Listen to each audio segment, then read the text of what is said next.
Muito bem, meus irmãos, foi feita então a abertura do nosso mês de missões nacionais, graças a Deus por isso. Há de ser um mês de bênção. Vamos até o segundo domingo do mês de outubro, né? Então, com a graça de Deus, nós vamos fazer um mês de missões que vai ser um sucesso. Eu observei que a irmã Irene não estabeleceu uma meta, não tem alvo, é isso? Então, a irmã Irene não estabeleceu um alvo. Isso aumenta ou diminui a nossa responsabilidade? Aumenta. Aumenta a nossa responsabilidade. Porque o brasileiro, ele pensa assim: o que é público não é de ninguém. Mas o pensamento é exatamente ao contrário. O que é público é meu, é minha responsabilidade também. Eu tenho que zelar pela praça ali na minha localidade. Eu tenho que zerar o lixo da minha rua, tenho que compartilhar também, ajudar aquilo a não ficar desse jeito. Neucimar é um que deu um exemplo disso. Lá na rua dele tinha a fossa aberta, ele foi lá, por conta dele, consertou a fossa, juntou a vizinhança. Ou seja, é público, seria trabalho do poder público, mas ele, estando ali, foi lá e resolveu, e juntou a comunidade, e agora ele está fazendo lá, não vou dizer um reflorestamento, mas um embelezamento com plantas também. Então, assim, aquilo que não é público, mas foi privatizado por ele. Da mesma forma, eu faço um paralelo aqui com a nossa campanha de missões. Porque quando tem um número público aqui, o nosso alvo é 10 mil, aí às vezes fica se escorando no outro. Não, mas aquele irmão tem mais do que eu, aquele irmão vai dar mais, ele vai me compensar que eu estou quebrado, então eu vou dar menos. Não tem alvo para a igreja, tem um alvo individual. Para você não pensar no outro, no que o outro vai, no que o outro pode, mas o que você, eu, individualmente, aquilo que a irmã Helene sempre fala, ela está certíssima quando ela diz: não defina quanto você vai dar de oferta, mas aquilo que o Senhor está tocando no teu coração. Isso é oferta. E a gente para e pensa nisso, se lembra do Senhor Jesus, naquele episódio que uma mulher chorava aos pés dele. Onde é que ele estava? Na casa do fariseu. E aí o fariseu, pensando mal dela, pensando mal do Senhor também, aí ele conta uma parábola, e no fim da parábola ele vai dizer assim, vai dizer na parábola assim: olha, um devia 10 mil, outro devia 100. Não me lembro se os valores são esses, mas é algo nesse sentido. E aí ele pergunta aos fariseus: qual dos dois vai amar mais aquele que perdoou?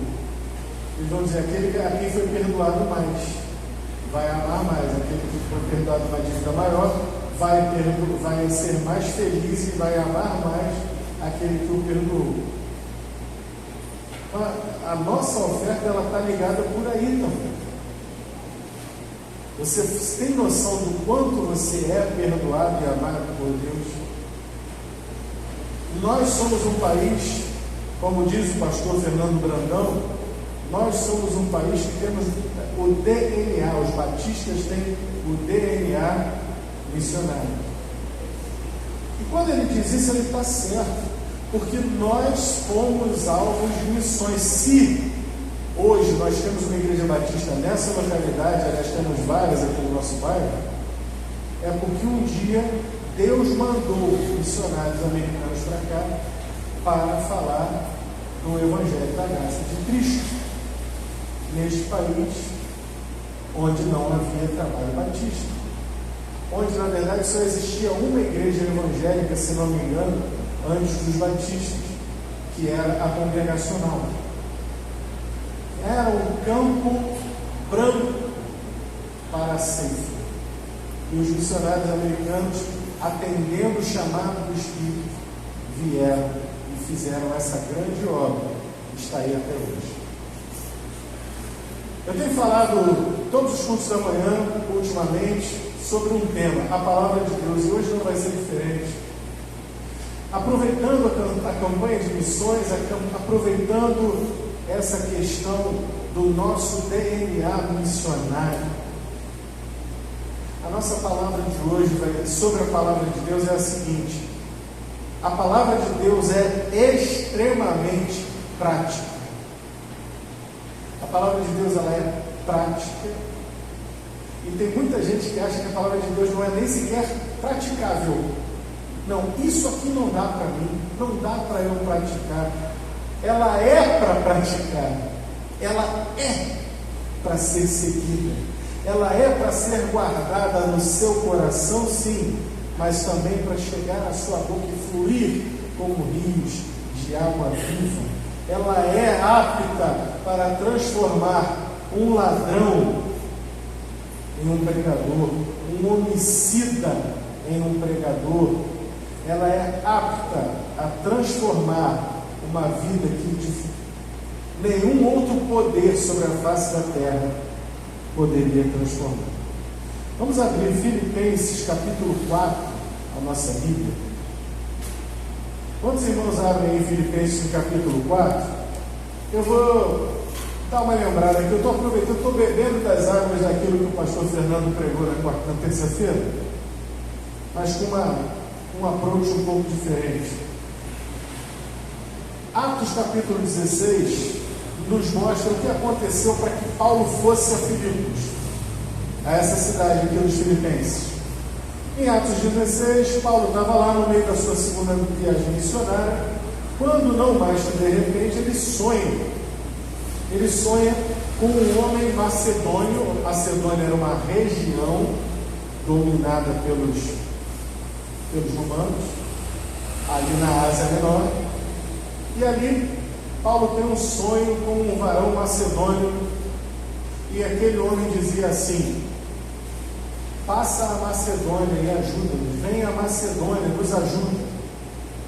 E ele, atônito com aquele sonho, entendeu que o Espírito Santo estava chamando para que eles fossem então a Macedônia. Mais que rapidamente, Paulo e seus companheiros de viagem se direcionam para a Macedônia e entram na cidade de Filipos. E lá em Filipos eles vão conhecer Lídia, eles vão pregar na beira de um rio, vão conhecer Lídia e outras mulheres, e ali o Evangelho começa o seu curso em Filipos. Só que também em Filipos aconteceu um lance em que havia uma escrava que era possessa de um demônio.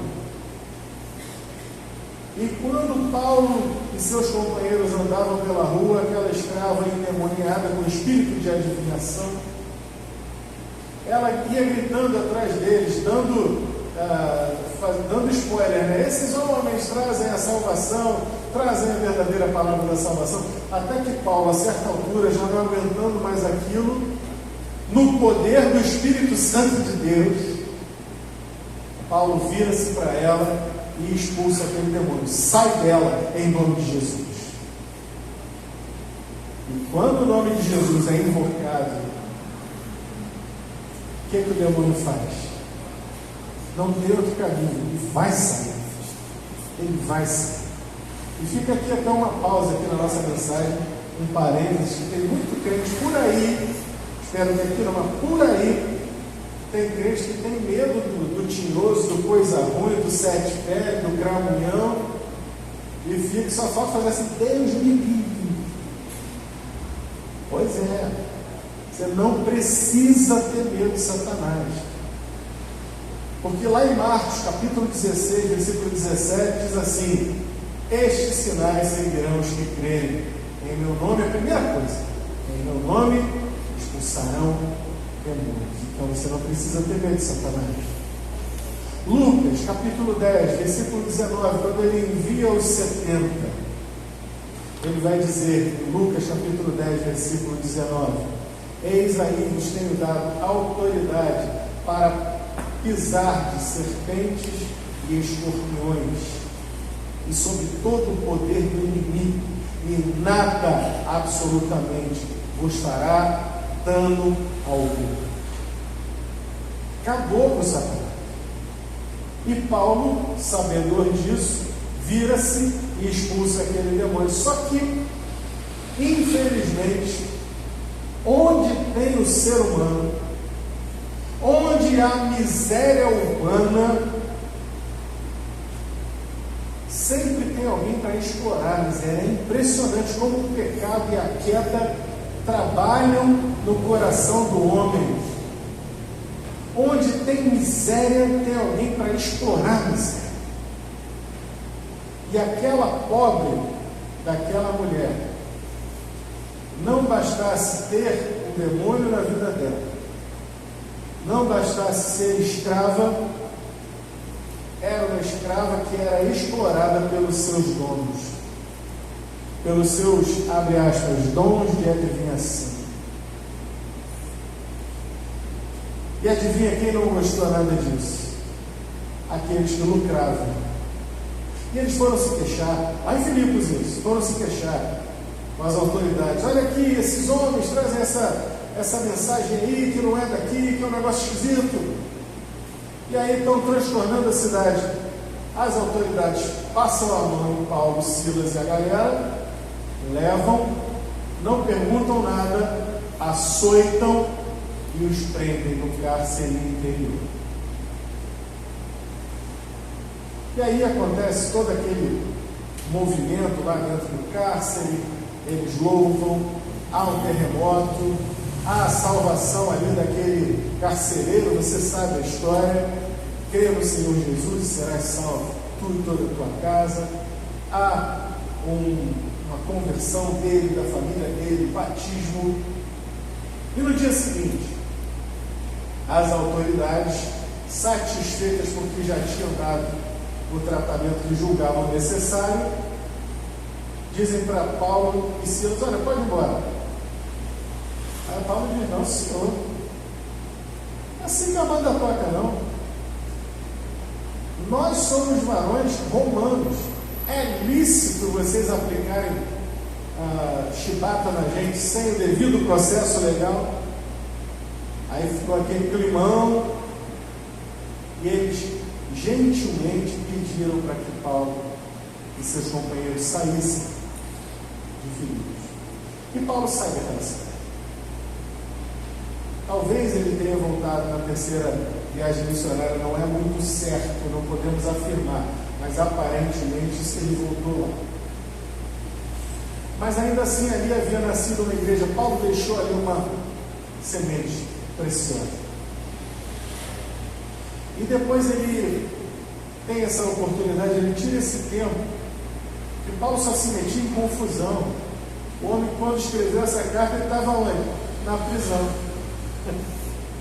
E Paulo estava lá na prisão em Roma. E Paulo escreve uma carta. E Paulo vai escrever essa carta, e no capítulo 4 ele vai dizer assim, a partir do verso 4: regozijai-vos sempre no Senhor, ou seja, alegrem-se, né? Outra vez vos digo, regozijai-vos. Seja a vossa equidade notória a todos os homens. Perto está o Senhor. Não estejais inquietos por coisa alguma, antes as vossas petições sejam em tudo conhecidas diante de Deus pela oração e súplicas com ação de graças. E a paz de Deus, que excede todo o entendimento, guardará os vossos corações os vossos sentimentos em Cristo Jesus. Quanto mais, irmãos, olha a parte prática agora. Tudo que é verdadeiro, tudo que é honesto, tudo que é justo, tudo que é puro, tudo que é amável, tudo que é de boa fama, se há alguma virtude e se há algum louvor, nisso pensai, seja isso que ocupe a cabeça de vocês. O que aprendestes e recebestes e ouvistes e viste de mim, olha a prática aí de novo, fazei-o. O Deus de paz será convosco. Ora, muito me regozijei no Senhor por finalmente reviver a vossa lembrança de mim, pois já vos tinhas lembrado, mas não tinhas tido oportunidade. Não digo isso como por necessidade, porque já aprendi a contentar-me com o que tenho. Sei estar abatido, olha a prática. E sei também ter abundância em toda maneira, em todas as coisas. Estou instruído tanto a ter fartura como a ter fome, tanto a ter abundância como a padecer necessidade. Pois posso todas as coisas naquele que me fortalece. Senhor, nos alimenta nessa manhã, fala conosco, em nome do Senhor Jesus, porque nós oramos. Amém. A palavra de Deus era o norte da vida de Paulo. A palavra de Deus apontava o caminho que Paulo iria seguir. E ele queria que a igreja que ele fundou, aqueles poucos irmãos, eles não tinham uma Bíblia como você e eu tenho. Ele não tinha. Eles não tinham nem sequer, imagino eu, o Antigo Testamento. Sabe por quê? Porque Paulo, nas cidades por onde ele passava, ele pregava aos sábados na sinagoga dos judeus. Mas em Filipos, o texto vai dizer que ele foi pregar na beira do rio. Fica parecendo, me parece lógico, que não havia uma sinagoga naquele lugar onde Paulo estava. Por isso ele vai pregar naquele lugar na beira do rio. Então essa gente não tinha acesso ao Velho Testamento, Novo Testamento. O que eles tinham? O Espírito Santo de Deus, que os instruía em todas as coisas, e o ensinamento que Paulo deixou com eles. E tanta gente aí nesse mundo hoje com a Bíblia completinha em casa, e fica a Bíblia lá pegando poeira. Essa é a primeira coisa que nós temos que ter na nossa mente, no nosso coração, nessa manhã, sobre a palavra de Deus. A palavra de Deus é tudo aquilo que temos pregado nesses últimos domingos. A palavra de Deus, ela é martelo que esmiuça a penha, ela é apta para discernir, fazer distinção entre alma e espírito. Ela penetra mais profundamente que uma espada de dois gumes. A palavra de Deus, ela é apta para nos salvar, para nos remir, para nos justificar por meio da palavra, que é Jesus. Ele é a própria palavra. No princípio era o Logos, a palavra. E lá no Apocalipse, vem mais claro ainda, quando ele vem descendo e cavalgando, ele virá sobre as nuvens do céu, montado num cavalo branco. E a cena descrita no Apocalipse diz que sobre a sua coxa estava escrito Rei dos Reis e Senhor dos Senhores. E o nome pelo qual cavalga é o Verbo, a palavra de Deus. Cristo, ele é a própria palavra. Ou seja, aqueles homens e aquelas mulheres também dali de Filipos, eles não tinham a palavra escrita, mas a palavra estava escrita onde? No coração. E quando a palavra estava no coração, meu irmão, aí a palavra que o grego usava era dunamis, é uma palavra que significa força, poder, da onde vem o termo dinamite. Dinamite é uma coisa poderosa, porque vem do grego dunamis. E Paulo está falando aqui, está dando conselhos aos seus filhos na fé, baseado naquilo que ele sim conhecia de trás para frente o Antigo Testamento, conhecia de trás para frente as promessas de Deus, e conferiu as promessas de Deus como o Cristo que se lhe apresentou na estrada para Damasco.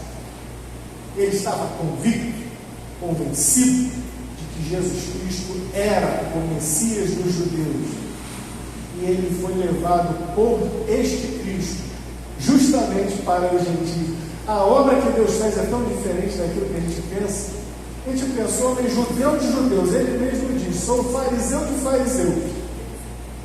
Ele era o cara para ser ali o grande ganhador dos judeus, explicando o evangelho de Cristo aos judeus.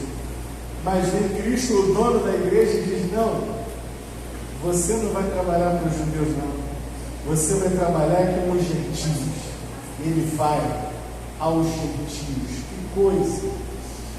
Completamente ao contrário daquilo que a gente imagina, né? Às vezes a gente pensa assim, olha, aquele pastor ali, ele sabe tanto, tem tanto estudo, vou botar esse homem para ser um professor de seminário, para dar aula lá.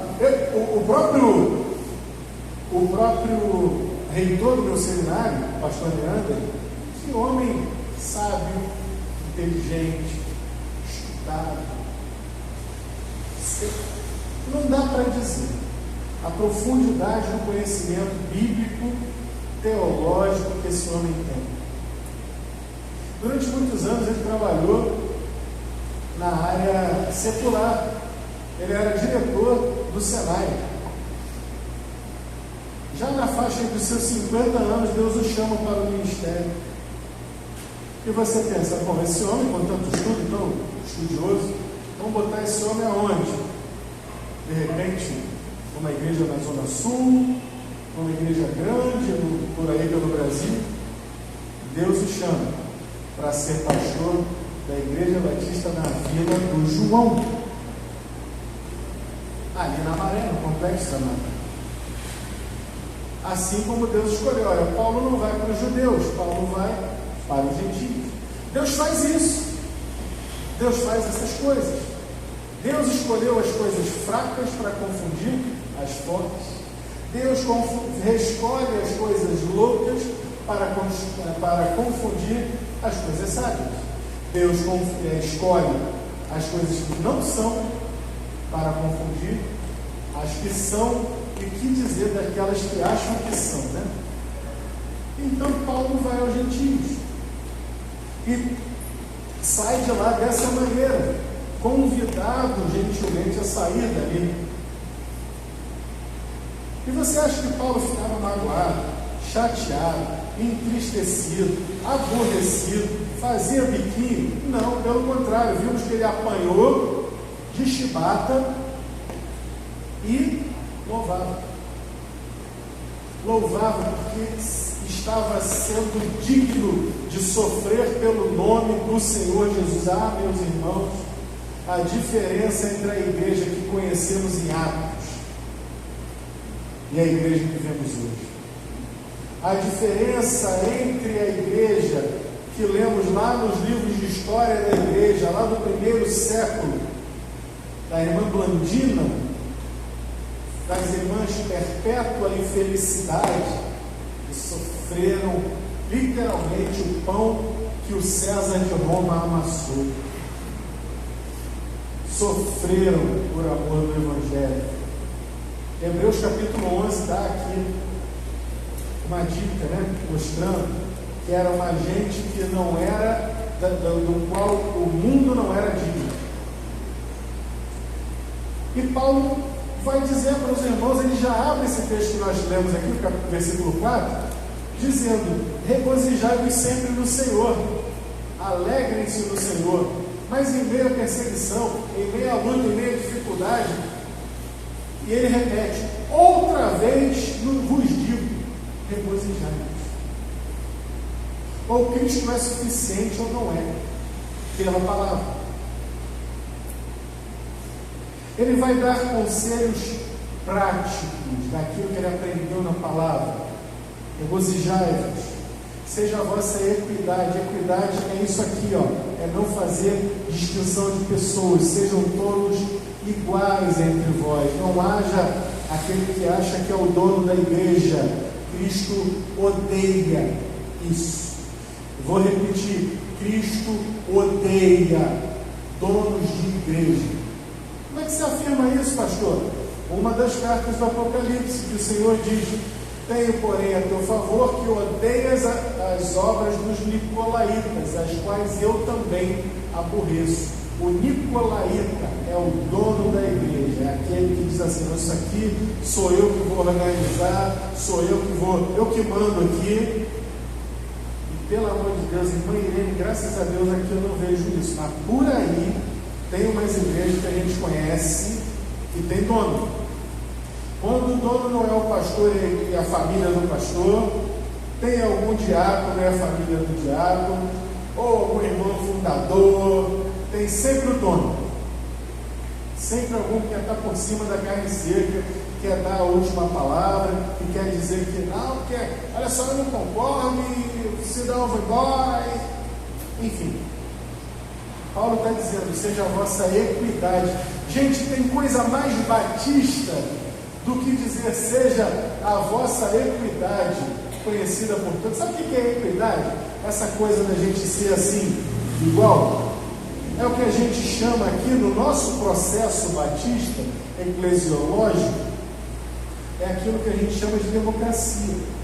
Todo mundo vota igual, tem o mesmo peso. Não tem a turma de lá contra a turma de cá. Não tem aquilo que é imposto pela diretoria, pelo pastor, pelos diáconos, os diáconos contra o pastor. Eu já ouvi falar de igreja por aí que sempre se escolhia o vice-moderador, o vice-presidente, que fizesse oposição ao pastor. Alguém já ouviu falar disso? Mas por quê?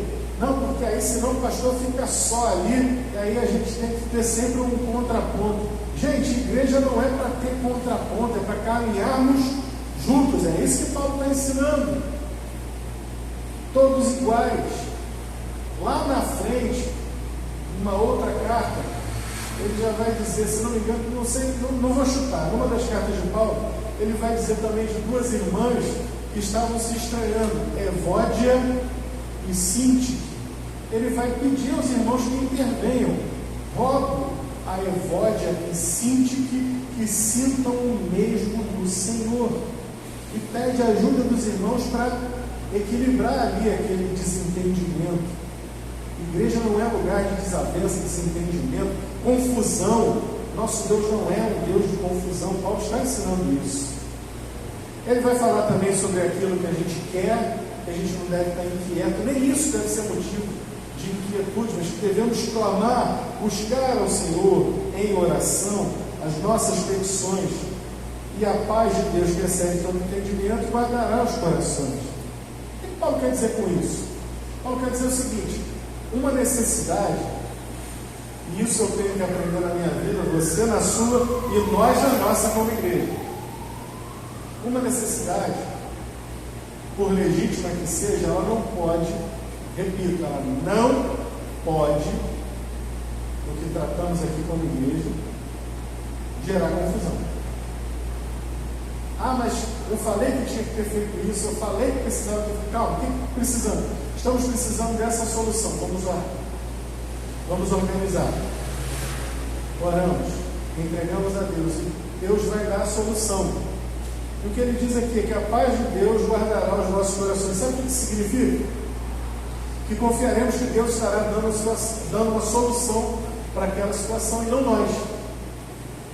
E já sabemos que Deus responde sim, não. E quando todo mundo diz espere, eu costumo dizer ainda não. Deus diz sim, não e ainda não. A diferença entre o sim e o não é bem clara. Sim é sim, não é não. E o ainda não? O ainda não já é um sim. Só que ele não é para agora. Ele é um sim, mas daqui a pouquinho. Ou seja, você já está no sim. A gente tem que esperar em Deus. E a paz de Deus é que vai guardar os nossos corações. Confio em Deus, não vou mais brigar, não vou mais discutir sobre esse assunto. É isso que Paulo está dizendo. Olha como a palavra nos enriquece, até no nosso trato uns com os outros. E aí ele vai dar vários conselhos práticos. Pausa para contar para vocês algo pessoal que aconteceu essa semana.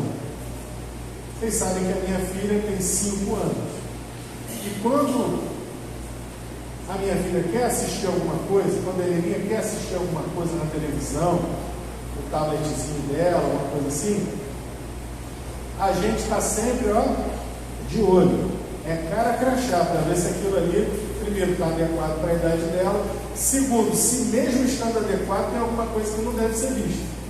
Porque tem os desenhos animados para a criança da idade dela, E já tem coisas que eu não quero que ela veja. Essa semana eu estou lá, liguei a televisão lá em casa, sentado no sofá, ela do meu lado, eu esperando Letícia para ver a série. Sem brincadeira, foi 1 minuto. Foi 1 minuto. Sentei, liguei a TV, estava em qual canal? Na rede de esgoto. Estava na rede de esgoto. Liguei, mas sem brincadeira, foi 1 minuto. Estava passando uma novela lá, daqueles esgotos lá. Em 1 minuto, sorte que eu estava com o controle na mão. Está passando a cena, alguém falando, e eu distraído assim, a Helena do meu lado. Só que a Helena estava distraída também. Do nada a cena vira, 2 homens, tipo assim, namoradinho, um com o outro, assim, falando pertinho. Um parecia uma mulher mesmo, e o outro falando assim com ele, eu, pum! 1 minuto, o crente não tem 1 minuto de paz para ligar a televisão do lado da criança. Tu sabe o que é isso, gente? Você sabe. 1 minuto. Eu estou vendo a hora que eu vou tirar a rede de esgoto da minha TV, vou chegar a ser deletado. Porque não dá para ser feliz desse jeito. Por quê? Porque a rede de esgoto quer que você pense aquilo que ela te vende. Isso é bom, compra isso. Isso é bom, seja assim, seja do jeito que você quer, seja do jeito que está todo mundo sendo. Isso é bom. Agora confronta a água suja da rede de esgoto com a água limpa da palavra de Deus. Olha o que ela diz, verso 8. Quanto ao mais, irmãos, tudo que é verdadeiro, ou seja, há uma verdade, a verdade é objetiva, ela não é subjetiva. E o povo hoje vai atrás da rede de esgoto e da mídia, de um modo geral, e diz assim: não, isso é verdade para você, a minha verdade é outra. Não existe, meu filho, a sua verdade, a minha verdade. A verdade é uma só, ela é objetiva, observável, verificável. A grama é verde, o céu é azul, a noite é escura. Os irmãos ainda creem nisso? Amém. Tudo que é verdadeiro, o que deve ocupar a tua mente? O que é verdadeiro. O que mais deve ocupar a nossa mente? Tudo que é honesto. Honestidade é um valor objetivo também. E ontem eu estava até falando com a Letícia, vai ser difícil. Quando a Helena começar a perceber a nossa sociedade, como tudo aquilo que a gente ensina para ela sobre honestidade, está sendo fatiado, esmiuçado, ela vai chegar à conclusão que cada um de nós aqui já chegou um dia na vida e vai olhar assim: mas o que adianta eu, uma gota no oceano, querer ser o honesto ou a honesta no meio disso tudo que está aqui? E eu vou ter que responder para ela de acordo com um homem que já viveu isso, Asaf, lá no Salmo 73, e outro, Davi, no Salmo 37, chegaram à mesma conclusão: olha, o ímpio prospera, o ímpio se dá bem, e aquele que serve ao Senhor é reputado como nada, só se lasca. E os dois chegam à mesma conclusão, quando eles, com a experiência que tinham com Deus, eles veem: bom, é preciso ver não agora, esse momento de inflamação, mas lá na frente, quem é que vai ficar? Quem é que vai permanecer? É aquele que serve ao Senhor. O ímpio será jogado no lago de fogo e enxofre. O ímpio será queimado. Olhei para o lugar do ímpio e vi que não estava mais lá. Deus arranca, Deus desarraiga o ímpio. Contei com os irmãos um dia desse que eu desarraiguei uma planta lá do meu jardim para trocar de lugar. Eu falava para a Helena: se eu tirar essa planta aqui que eu desarraiguei, eu usei essa palavra para ela aprender a palavra. Se eu pegar essa planta aqui que eu desarraiguei e deixar ela ali no canto, o que vai acontecer com ela, Helena? Ela diz assim: vai morrer. Pois é, a Bíblia diz que o ímpio, o pecador, o homem mau, ele será assim, ó, desarraigado, arrancado pela raiz e lançado no fogo. Mas os justos reverdecerão. O justo ele é plantado junto às águas tranquilas, dará frutos. Está lá no Salmo capítulo 1, versículo 2. Temos buscado isso, temos crido nisso, porque parece que a gente está fazendo ao contrário do que Paulo está falando, porque a gente pensa no que a mídia joga na nossa mente. A mídia joga para a gente o quê? Lixo, esgoto, mostra para nós o padrão desse mundo. O padrão desse mundo parece estar tomando conta e a gente fica, bom, então acabou-se a esperança. Não. Olha o que Paulo diz para pensar. Pensa no que é honesto, pensa no que é justo. Falar em justiça nesse país dá vontade de rir, mas a gente tem que fazer o quê? A nossa pátria não é aqui, não é a justiça dos homens, é a justiça de Deus que vai prevalecer. Tudo que é puro. Fala em pureza hoje com um jovem, com um adolescente. Não, meu filho, mas a Bíblia, ela nos diz que nós temos que fazer separação entre o justo e o injusto, entre o que é santo e o que é profano. Pureza na sua vida, pureza nos seus olhos. O que Jesus disse? Se os teus olhos forem luz, forem iluminados, toda a tua alma terá luz. Mas se os teus olhos forem impuros, o que vai acontecer? Você todo será recoberto de trevas, densas trevas. Falar do que é puro hoje, meu jovem, só uma obra que só o Espírito Santo pode fazer. Mas Paulo nos diz: pensa no que é puro, pensa no que é justo, pensa no que é honesto, pensa no que é verdadeiro. Ele vai adiante: pensa em tudo que é amável. Falar em amável nesse tempo em que as pessoas estão embrutecidas é o que Paulo diz para a gente pensar. Pensa no que é amável, pensa em tudo que é de boa fama.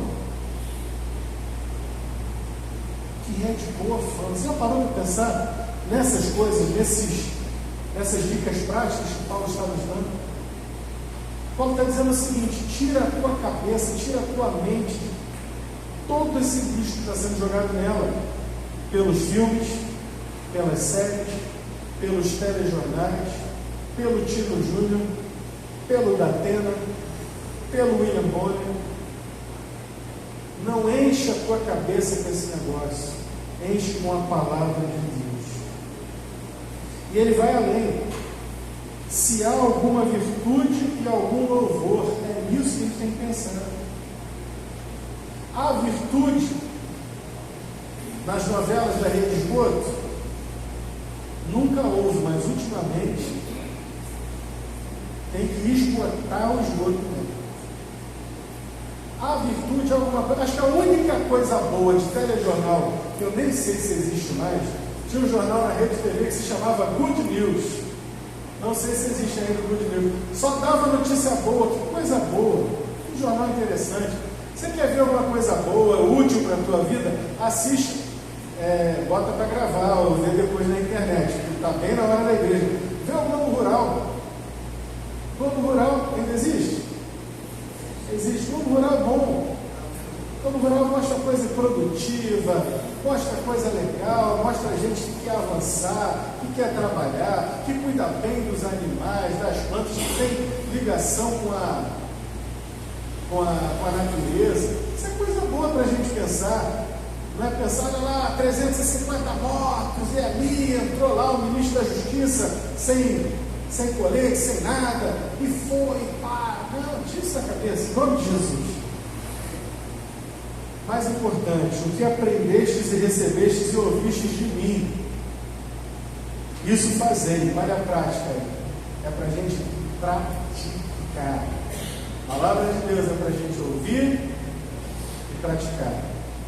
Ouvir e praticar. Olha a oportunidade no próximo sábado, na visita que os homens vão fazer lá, evangelística, na casa da irmã Vanilza. Porque ouvir mensagem, ouvir aula de escola bíblica, a gente sempre ouve. Agora vai lá praticar. Vai ser bom, você vai gostar. Paulo vai dizer, vai passar aqui por uma explicação da vida dele. Ele vai dizer que sobre as ofertas que ele recebeu, ele vai dizer: olha, eu não digo por necessidade não, porque eu sei estar abatido, sei estar alegre, eu sei passar necessidade, sei estar bem de vida, sei me contentar com o que tenho, sei ter abundância.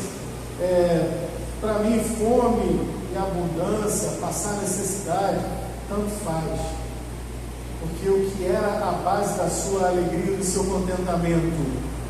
Jesus Cristo. Mais uma definição daquilo que nos define com relação à igreja do passado, a igreja do primeiro século. No primeiro século, as pessoas olhavam, tinham o olhar do seguinte: Cristo está vindo, Ele está às portas. Por isso elas entregavam os seus bens, por isso elas viviam em comunidade. Os nossos olhos já não estão tão focados lá. A gente está olhando muito o lado de cá. Acho que talvez a última geração que tenha pensado de uma maneira muito clara nisso foi uma geração que também sofreu muito, que foram os escravos, os escravizados. Tem uma passagem de um livro de Filipenses que ele conta que a esposa dele trabalhou no passado distante com idosos. E ela percebia uma diferença lá nos Estados Unidos, onde havia até os anos 60 uma lei de segregação muito forte no sul dos Estados Unidos. Era o branco para cá e o negro para lá. Até que isso se quebrou com Martin Luther King e tantos outros. Mas ele disse que a esposa percebia uma diferença nítida entre os idosos negros e os idosos brancos. A diferença que havia era na esperança que eles tinham. Porque os idosos negros, muitos deles que vieram de um regime de escravidão ainda, e outros que foram criados e viveram numa vida solapada, de humilhação, uma vida em que ter o que comer e o que vestir já era difícil. Ela dizia assim: estes que não tinham nada, a esperança deles, o olhar deles brilha quando eles estão nos últimos momentos. Eles dizem: eu vou ver meu Salvador. A visão que essa gente tinha, até por não ter nada, era uma visão das coisas eternas. Aqui eu posso não ter nada, mas lá no céu eu vou viver a eternidade, descansando no poder de Deus, ao lado do meu Salvador. Já os outros que tiveram uma vida boa, com boas casas, com bons carros, viagem, tudo aquilo, quando chega no final já estavam apegados a tudo aquilo.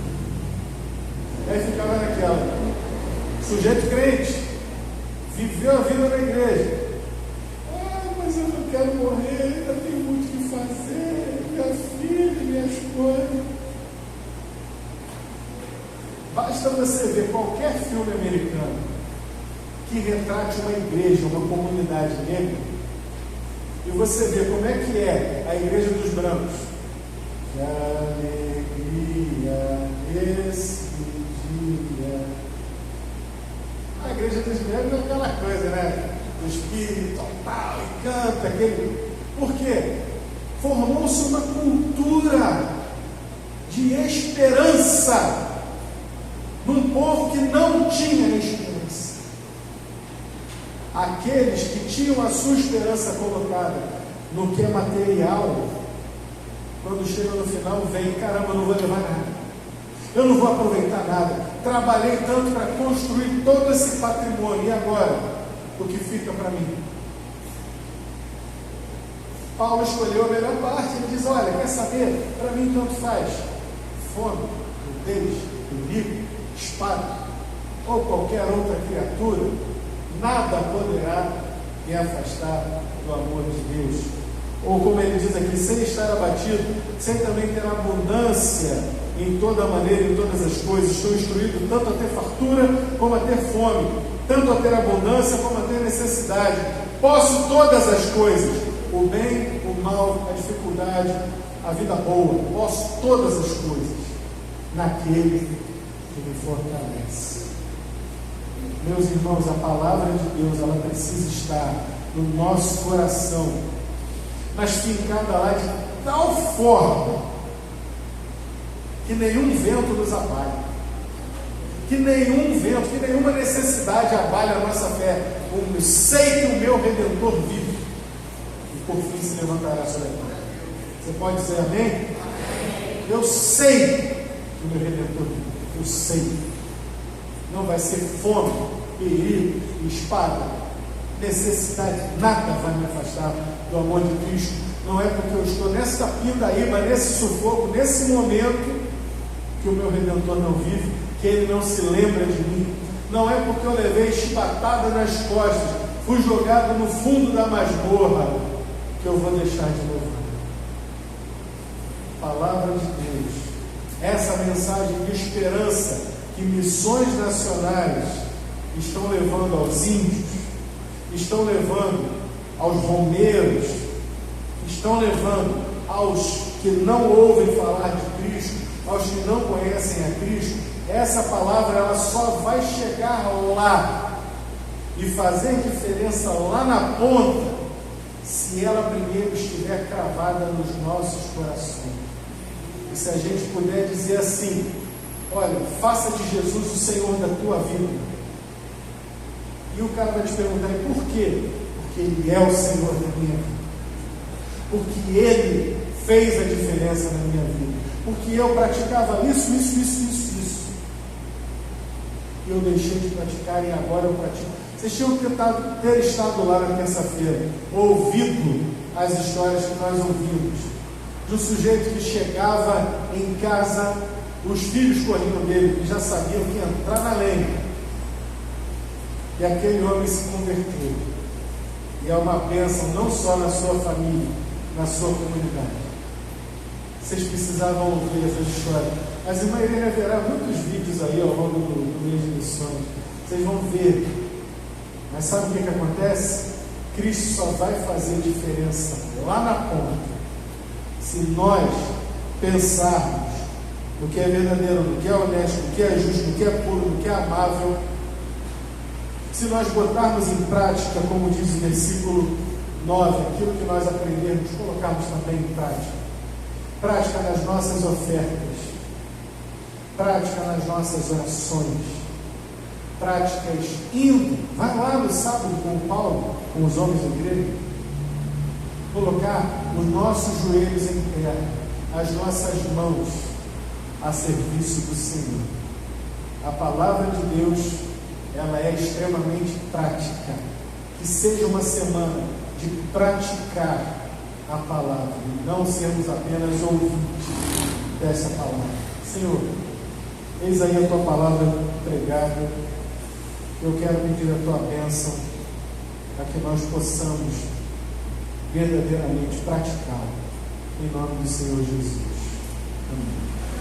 Deixa eu só contar uma última coisinha para vocês, que é extremamente prática, que é pessoal, que aconteceu essa semana em Irene, lá em casa. Eu estava mostrando vídeos de missões nacionais, eu estava, na verdade, assistindo. E tem um desses vídeos da campanha atual, que é da Silvia Regina. A nossa missionária Silvia Regina, aquela que foi a bruxa da Cracolândia. E a Helena viu, né, a Silvia Regina, ela ficou olhando assim e falou: mas por que essa moça, olha só, por que essa moça é tão alegre? Por que ela sorri tanto? Falei: ah, essa quer ver? Quero. Mostrei a reportagem do Fantástico. Ela assistiu a reportagem do Fantástico, da história da Silvia Regina, a bruxa da Cracolândia. E ela viu a Silvia Regina, viu no final da reportagem, algo tocou no coração dele, porque as crianças, elas são crianças, mas elas não são boas, e o Espírito toca, elas são gente. E no final daquilo ali, a Helena chorava. O que foi, minha filha? Pai, o que foi? Você viu como Jesus mudou a vida dessa moça? E ela assim, atônita. O que foi? O que, filho? Eu quero entender, mas eu não entendo. Ixi, ou seja, o Espírito tocou lá nela. Ela entendeu a obra que o Espírito fez, mas ela não conseguia colocar em palavras. Ela percebeu, ela sentiu, mas ela não tem ainda a maturidade para expressar o que ela sentiu. Ela viu na prática a mudança de uma pessoa, e aí isso eu tive que parar para explicar o que é crack, o que são drogas, o que as drogas fazem para as pessoas. E ela entendeu a diferença que Jesus faz na vida de uma pessoa. Exponham as suas crianças a Jesus, sem medo, sem pena. Ah, não, mas aí a criança não vai entender. Meu irmão, para e pensa. Tem coisa mais agressiva para você dizer para uma criança, dizer para ela: Jesus foi espetado numa cruz, sangrou até a morte por você. Mas essa é a mensagem do Evangelho. Não barateie, não minimize a mensagem do Evangelho. E mostre para ela: olha aqui, ó, Jesus tirou essa pessoa do lixo, da cracolândia, e fez dela uma missionária. Deus usa. A mensagem está lá, está no coraçãozinho dela. Não sei até que ponto vai isso, mas hoje de manhã ela saiu toda feliz de casa, com a camisa de missões e tal, e já está feliz que ela tinha a camisa da campanha anterior, aquela azul, Jesus Cristo é a única esperança. Falou: é legal que eu vou poder ter várias camisas para eu usar, porque eu vou ser missionário. Vocês estão entendendo? Entrega o teu caminho ao Senhor, confia nele.